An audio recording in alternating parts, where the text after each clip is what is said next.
C'est un plaisir de vous retrouver sur TPT+, mesdames, messieurs. Bienvenue à ce bulletin d'information.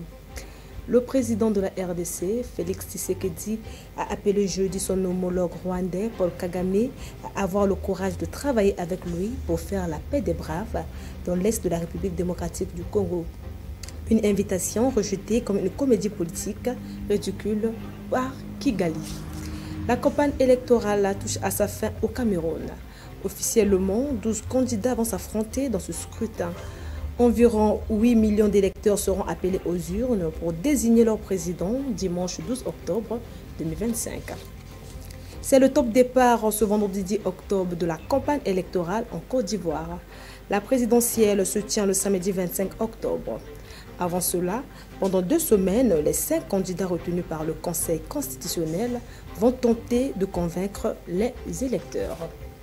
En France, le président Emmanuel Macron a promis de nommer le Premier ministre d'ici vendredi soir après la démission fracassante de Sébastien Lecornu, ponctuée par 2 jours de négociations supplémentaires pour tenter d'arracher un accord de non-censure du futur gouvernement.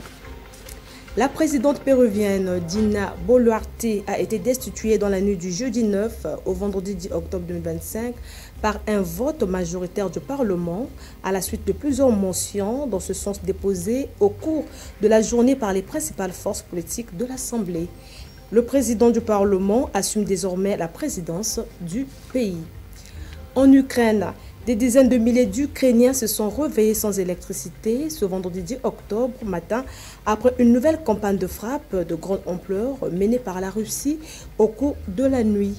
Le commissaire aux droits de l'homme dénonce une nuit de terreur et des actions délibérées de Moscou contre la population.